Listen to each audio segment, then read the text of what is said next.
And now it's time for the Salina Post Sports Friday Night Preview with Tyler Henry and Devin Hanney.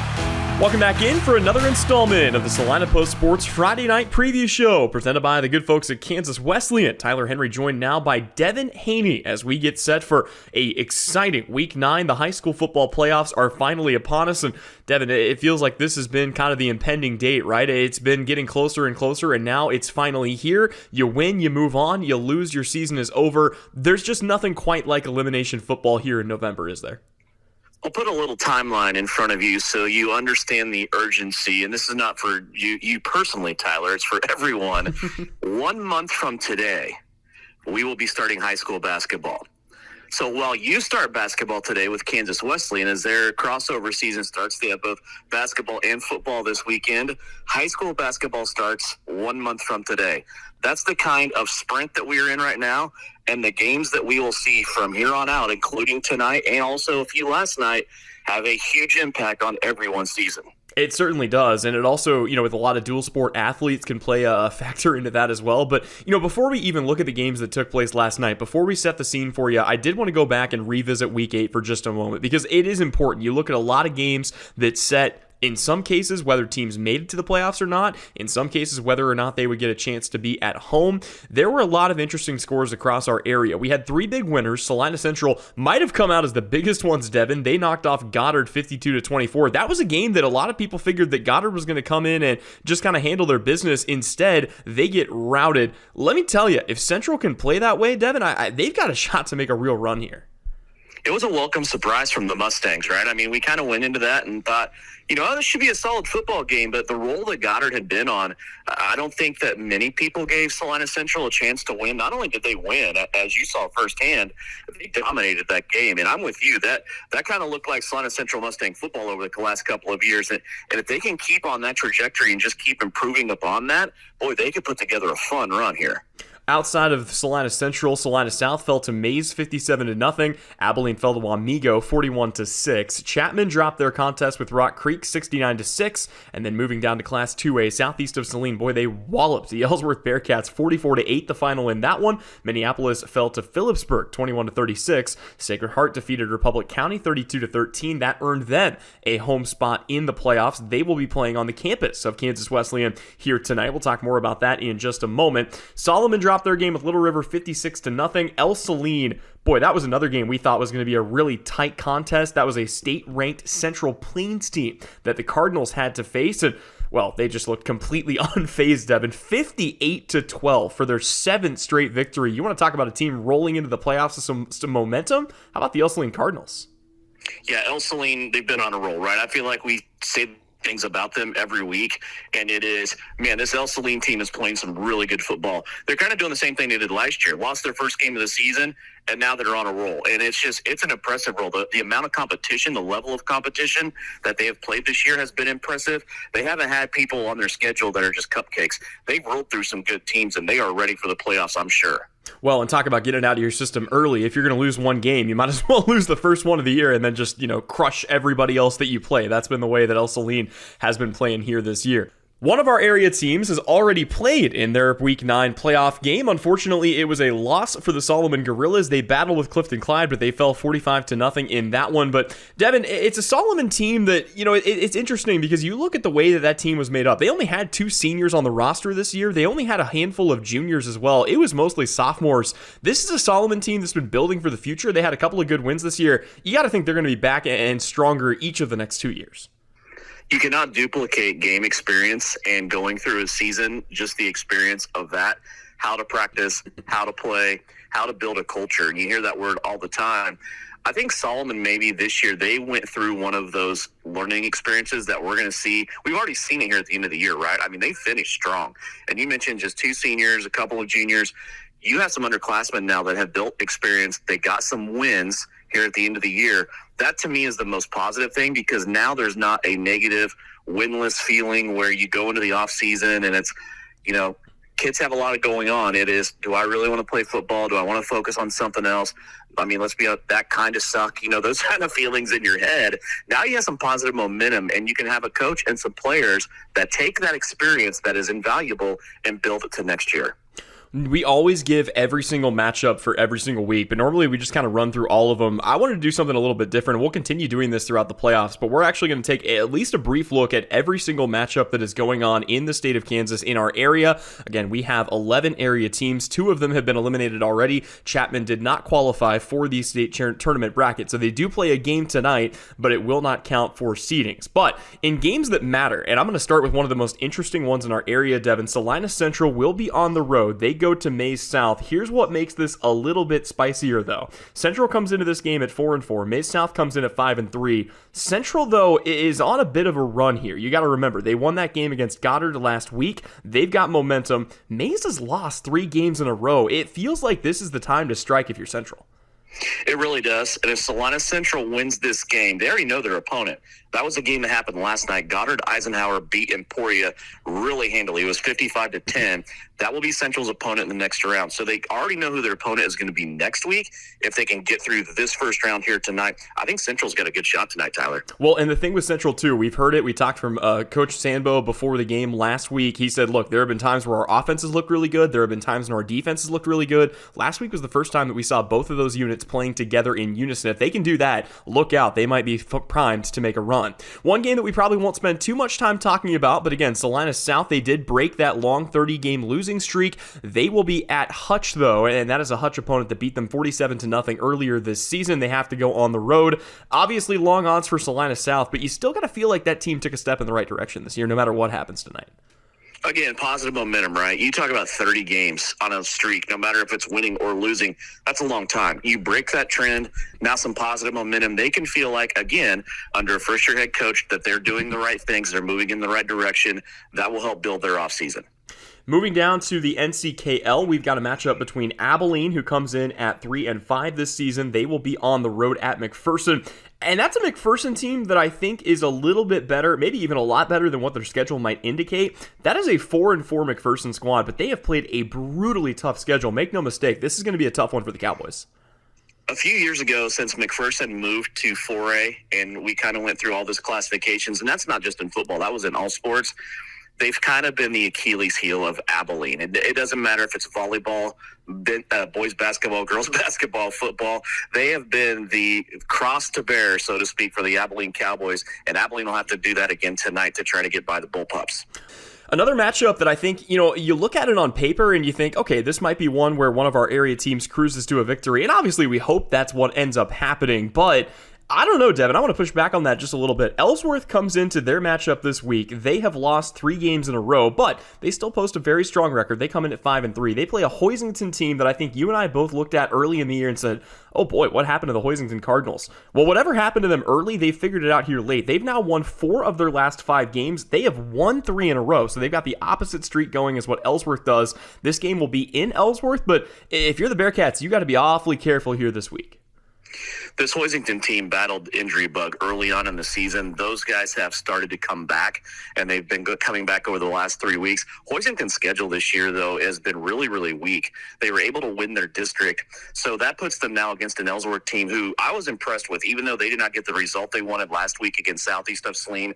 They did a lot of nice things, especially in the running game. They have one of the best running backs in Class 2A in Landon Johnson. They did a lot of misdirection and a lot of direct snap stuff, a lot of read option with Tucker Goss playing quarterback. I think they kind of were experimenting a little bit against a very good Southeast defense last week. I expect Ellsworth to win that game.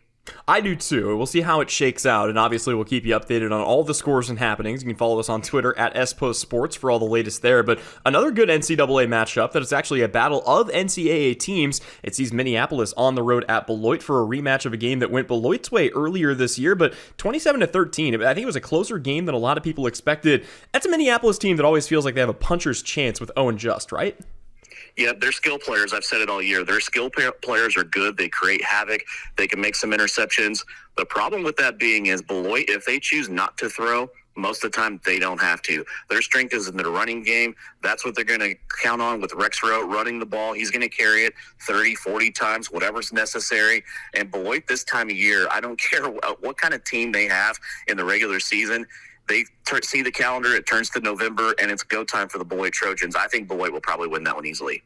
Last contest that we will not be broadcasting. Of course, we'll talk more about Southeast of Saline's game with Larned and Sacred Heart's matchup with Marion in the next segment, but it's another one that I don't want to spend too much time on here. Bennington, like we said, they were playing down an 8-man. They ended up over the enrollment cap. They have had a really hard time of it. They did get a win over Harrington last week, but the reward for that is a road trip to Conway Springs to take on the undefeated Cardinals and a team that I think many people are expecting to kind of just roll to a victory here in Week 9.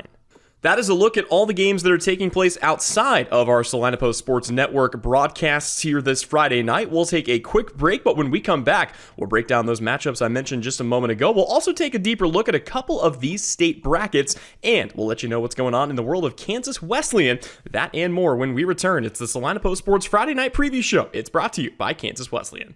With record-breaking enrollment, great new facilities, and top-notch activities, Kansas Wesleyan's the place to be. Whether you want to study nursing, elementary education, criminal justice, or social work, our academic programs will open doors for your future, all while you participate in activities like music, theater, or athletics. Learn more about why KWU's the place to be by visiting kwu.edu. That's kwu.edu. The hours of drills, the pre-dawn workouts, the hundreds of laps. It takes hard work, passion, and drive to do what you love. When you're sidelined by injury, Salina Regional Sports Medicine is just as committed and works just as hard to get you back in the game. Salina Regional Sports Medicine, 785-452-7366. SalinaRegionalSportsMedicine.com. And now back to the Salina Post Sports Friday Night Preview. Welcome back in here on the Salina Post Sports Friday Night Preview Show. Tyler Henry alongside Devin Hanney as we turn and take a look now at two games that you can tune in for tonight across our Salina Post Sports Network. And boy, they got some good games coming your way. Obviously, it's week 1 of the playoffs, so you just never know what's going to happen here in week 9. But Devin, let's go ahead and talk about Sacred Heart. They put together an impressive run at the end of their season. They picked up a couple of consecutive wins, including a victory last week over Republic County. That earned them a home playoff game. And normally you're thinking, okay, got a home playoff game. You get somebody in that is kind of a manageable opponent. Unfortunately, though, for Sacred Heart, they've got Marion here tonight. That is going to be a tall task for the Knights. It's a tough draw first round. It's a tough position in the bracket in Class 1A. Marion is a team that had steadily been in 2A. They go to 1A. They're 6-2 this year in the heart of America. Their losses so far this year, Tyler, are to Sedgwick, who is very, very good. Moundridge, they lost that game by 4. They're 6-2. This is a tough draw here for Sacred Heart. They do have the convenience of having it at home. Whoever gets through this Sacred Heart Marion game will go on to the next round, of course, and they're waiting on them in the next round will most likely be the defending champion, Conway Springs. They play Bennington tonight. A little bit of a surprise for you here, but we did save one more game from our initial scoreboard segment because I want to talk a little bit more about the bracket. We'll go ahead and get into them now. This is the El Saline Cardinals. They take on Mankato Rock Hills here tonight. And Devin, here's the interesting thing about the 8-man bracket. First of all, every other game in the 8-man Division I bracket went yesterday. So already, again, the bracket completely filled out except for this one game between El Saline and Rock Hills. On the other side of the bracket, Madison defeated Cedarville Dexter 54-14. So the winner of this contest Madison awaits the winner of this contest. But El Saline seems to be one of the best teams in our area. Certainly a team that we think has a chance to make a really, really deep state run. But that bracket is loaded. And that's the thing. You look at El Saline this year, they put together a heck of a campaign. They go 7-1, and they're rewarded with a game against a 5-3 Rock Hills team. Yeah, this Mankato Rock Hills team is no slouch. They are, like you said, they're 6-3. They have some good wins this year, but they lost to Clifton Clyde. They also lost to Lincoln, who's been on a roll here of lately, and Sylvan Lucas. This is a game that I think El Saline should win. Again, I think it's big for the Cardinals to have this in Brookville and have it at home. And as you said, they already know their opponent for the next round. If they can get by Mankato Rock Hills tonight, they will go into the next round and they will play Madison next week. So a little bit strange that they were the only team that did not play, or the only game that did not play at 8-man Division I last night, but at least they know the next 2 steps that they have to take.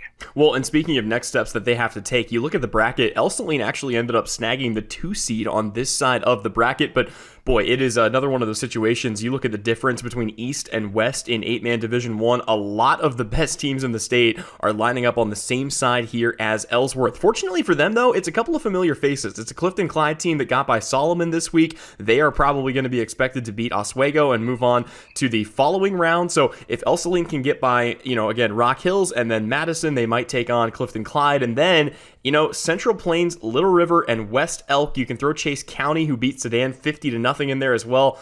That's just a murderer's row at the top of that bracket. 8-man Division 1 is always, I think, one of the deepest, and probably, Devin, check me if I'm wrong here, 8-man Division 1 might be the toughest division in the state of Kansas to win a state championship in.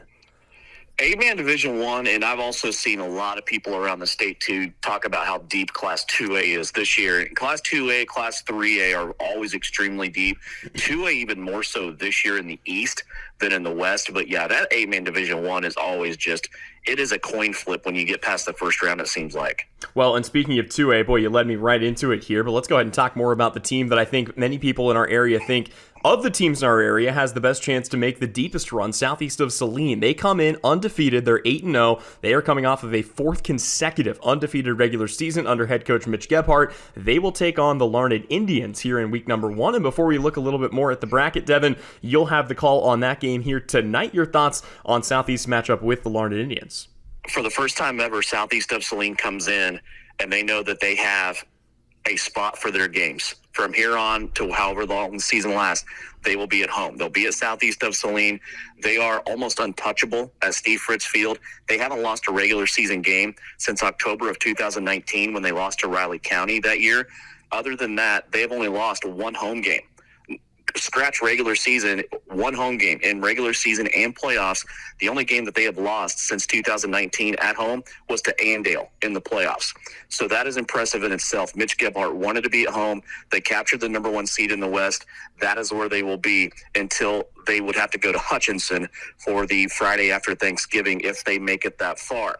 Tonight they play Larned. Larned has a little bit different twist to it. This Larned team had a rough year this year, but they have a head coach that you were able to talk to earlier that has a little bit of a tie to southeast of Saline. He was actually at Southeast for a year as an English teacher. He talked a lot, according to Coach Gebhardt, with Chance Potachik and with Coach Gebhardt about football. You're going to see some similarities in the way that Larned runs their defense. They also run a power run game.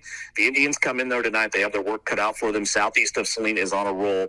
Last week after the victory with Ellsworth, they captured their 7th straight outright NCAA league title. They captured their 5th consecutive district title. They also, for the first time ever, again, get number 1 seed in the West. They sit atop of that bracket, and they will be at home. This is also a little bit of a footnote for you. The first time ever in history the southeast of Saline and Larned have played varsity football. Well, and it always makes for, an interesting matchup. I think a game that many obviously are expecting southeast of Saline to come out and handle their business in and win. But yeah, you look at the bracket, I think it gets a little bit more interesting here as well. I'd say if you're southeast of Saline, this is probably the side of the bracket that you want to be on, because you look at the opposite end, you've got a very good Humboldt team that comes in at the top of that bracket. You've got Silver Lake, you've got Nemaha Central, you've got Sabetha. By the way, both of those teams won their games last week. Osage City is in the mix there as well. You look at the side that southeast of Saline's on. Don't get me wrong, there are some really good teams on this side. Beloit's been solid, Kingman's been solid, Lakin's been solid. Those are all teams, though, that southeast of Saline has beaten this year, aside from that Lakin squad that I mentioned a moment ago. Garden Plain probably looks like the other biggest contender. Haven is interesting. And then, of course, you've got a game between Norton and Hillsboro that is on the opposite end of that. But, Devin, what's kind of your read here on this half of the 2A bracket that Southeast will try to work their way through in search of a second ever state title? You mentioned Norton. The Blue Jays are interesting, and we've talked about this a little bit on the show. This is a team that was tracking through to be the contender with Southeast of Saline as the number 1 seed, because they were the only other team in the West that were undefeated. All the other ones laid in the East midway through the season. Norton stubbed their toe in their rivalry game with Phillipsburg. And not only did they lose that game, Tyler, they lost a ton of points. So Class 2A is still going on the district format of wins, losses, and then point differential. Well, they lost their point momentum in that game. So what happened was Norton goes from being considered to being the number 1 team in the West to being 3rd in their district. Beloit ended up actually winning that district with Phillipsburg 2nd, Norton 3rd. So now Norton goes from being the possible number 1 seed in the West. They're number 9 coming in now. So they are going to be a possible opponent next week for Southeast of Salina. If Southeast gets by Larned tonight and Norton gets by Hillsboro, which will be an interesting game, I think, it will be Southeast of Salina and Norton, a possible West Finals game a couple of weeks ago, now can be played in the second round. So keep your eye on that Hillsboro-Norton game tonight. Also, when you look at a couple other games down the line, I think you nailed it. Garden Plain, while people were talking about Norton and their record, I'm looking at Garden Plain for most of this season. They have 2 losses. Those 2 losses were to state champions. They lost to Conway Springs, who was the state champion in Class 1A. They lost also to Cheney, who's the state champion in Class 3A. Garden Plain will be there at the end unless they happen to stub their toe on somewhere. Also in the East, and we keep talking about these brackets, just to make it easy for people, go to our partners at kpreps.com. You can go to the top, you can pick the classification, you can pick the bracket. These are laid out in such great fashion, and then you can click on the team. You can go see their record, who they've played this year. K-Preps does an awesome job. That's where you can go see these brackets and not go crazy with information overload, if you will. But you look at the East, though, in Class 2A, it is loaded. We already have some winners. Silver Lake moved on with a victory over Galena last night. The defending champions in Omaha Central, they have 1 loss so far. That loss was to a 4A team. They're already advanced. They will play Sabetha, their big rivals, next week. Sabetha won last night against Royal Valley. But you also still, in the East, have teams like Osage City. You also have Humboldt, who is undefeated. Osage City is undefeated. You also have Caney Valley and Council Grove. That's a first-round matchup. That's going to be fun to watch the outcome of tonight. So, again, Class 2A, along with 8-man Division I, are loaded. There's going to be some good games, even though tonight is round 1. Well, and speaking of, just to kind of round out our coverage here and remind you where you can tune in tonight, again, that Sacred Heart game against Marion, we will have coverage of that. Adam Coulter on the call. That'll be streaming with live stream video and audio commentary on Salina Post. 6:40 pregame, 7 o'clock kickoff. That game taking place in Salina at Kansas Wesleyan. And then coming up after this, of course, pregame begins right here on KINA. You can also tune in on Salina Post for the live stream video. Devin Hanney, of course, you will have the call for Southeast of Saline's game with Larned. But that is not all, because we do have some bonus action for you this weekend. Of course, Kansas Wesleyan football is back at it tomorrow. They play in a kind of a de facto division championship game that could certainly determine who goes to the NAIA playoffs, as the only 2-0 teams in Bissell play, Kansas Wesleyan and Tabor. They square off at 1 o'clock tomorrow. Be sure to catch the Catalog Countdown to Kickoff show right here on KINA beginning at noon. But it's also basketball season, and as crazy as that sounds to say, the Kansas Wesleyan men's and women's basketball teams will open their season tonight. They will both play North New Mexico College. The women's game gets started at 6 o'clock. The men's game gets started at 8 p.m. Those games can be found on 94.5 Prime FM. And then back tomorrow for day 2 of the Coyote Classic. The women's team plays Jamestown at 6 o'clock on Saturday. And then, of course, the men's team will play Wayland Baptist University, a team that qualified for the NAIA National Tournament last year. Those games are at 6 o'clock and 8 o'clock tomorrow, respectively. 5:30 pregame begins right here on KINA.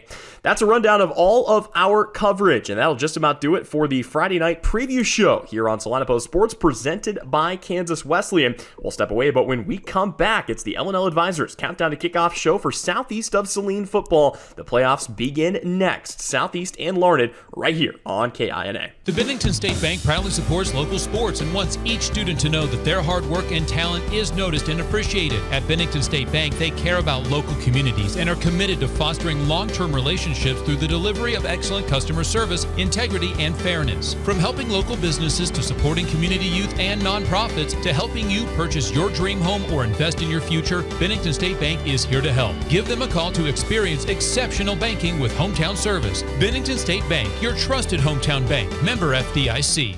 We spend 1/3 of our lives working to build our wealth. With over 50 years of combined experience, Billings Group wants to be there to help manage yours. If you're planning for retirement or looking for financial coaching, then come see us on Westchester Drive, east of the YMCA, or visit our website at billingsgroup.com. Securities offered by registered representatives through Private Client Services, member FINRA, SIPC. Advisory products and services offered by investment advisory representatives through RFG Advisory, a registered investment advisor. RFG Advisory, Billings Group, and Private Client Services are unaffiliated entities.